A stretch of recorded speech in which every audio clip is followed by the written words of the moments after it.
Gay Graham.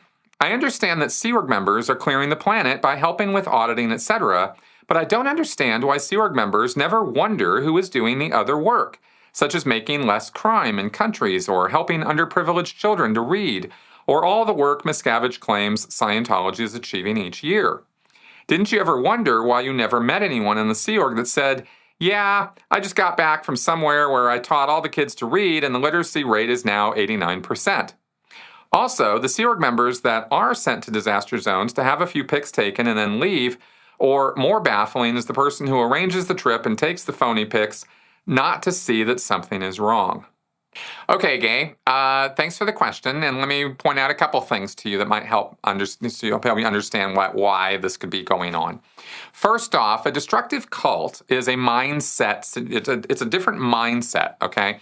When you're in, it's a bubble world, and when you're in that bubble world, you're not looking at that bubble world through the lens of critical thinking.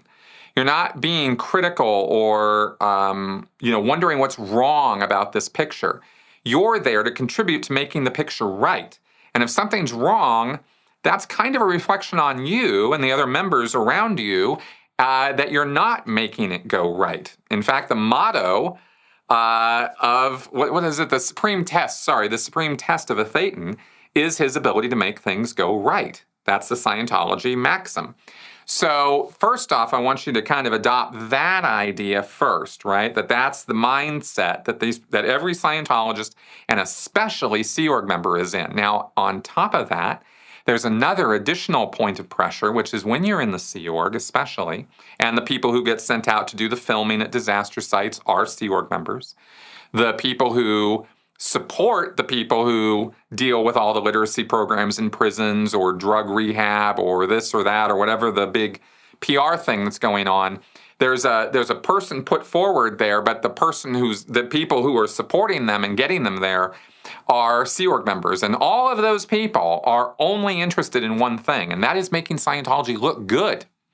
They're not there to make Scientology look bad, and when Scientology looks bad for any reason, they again take it as a reflection on themselves. So really, when you ask, well, why do they not see this or not see that? Well, it's not that they don't see those things. It's that they don't see them in the same light you do. You look at those things like phony pictures or setups or, these people off, handling literacy, and yet they're not really doing that. You're looking at Scientologists and Sea Org members and thinking, well, why aren't they looking at this stuff and being more critical? It's because their entire vested interest their focus of their whole existence is to make Scientology look good, and to believe that it is good. And here's the thing about perception. And this is just kind of science these days, right? Is that you are going to perceive what you want to perceive before you're going to perceive what's actually there. Our biases are that strong. Our perception is created in a particular way where the sequence of perception is the first thing you're perceiving is actually what you expect to see rather than what's really there. And that's a trippy thing. There's a lot to that, okay? But knowing that, you can know that when somebody is heavily biased and an extreme mindset, and when you're at an extreme end of a belief spectrum, you are in a heavy-duty mindset, right? And that mindset is heavily biased in favor of your group. So everything you see about that group is going to be in a favorable light or is going to be pushed by you in that direction subconsciously. You don't have to think about it. You don't have to sit there and talk yourself into stuff. It's just happening because of the extreme bias you've already created. Okay, and this is not just in cults, but you can kind of see how this would work on a spectrum where the more extreme of a bias set you have, the more easily you're going to be able to perceive things in a way that is favorable to your belief set or your bias set, rather than what's really there. Okay, and I think I'm driven that point home well enough. I'm sure you guys get it. So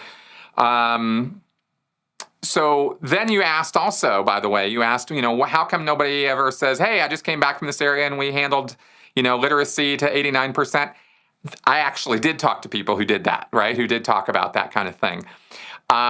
Couple times in my 17 years in the Sea Org and 25 years in Scientology, I ran into a couple people who had gone off and done projects in other places, remote places. And of course, they always came back with good news because they weren't going to come back and share all the bad news. That would be bad, see? That would get them in trouble. I'd have to write a report on them if they came back from Zimbabwe telling me about what an epic failure it was and how Scientology didn't do anything to handle literacy in that country. If somebody came back telling me that, I'd be like, well, then what the hell's wrong with you that you didn't get your project done? Because obviously Scientology works, so you're the idiot who didn't use it right. That's going to be the response inside the bubble world. So that's kind of how that whole thing goes down. And I don't know, I hope some of what I've said here has helped make this make some sense for you. I know it's difficult. It is not easy to get into somebody else's head under the best of circumstances, but to get into a cult member's head, it's difficult. And this is why I keep stressing education, and it's why my channel exists, is to help you guys understand these mechanisms and these control operations and thought reform techniques that exist that actually affect all of us in one way or another, because we're all, we all receive this stuff through propaganda, through media, through infotainment, etc. So it's just a matter of how extreme are we acting on it, and how extreme are our bias sets, right? That's really the determining factor on how crazy we get with some of our ideas. All right. Anyway, I hope this helps.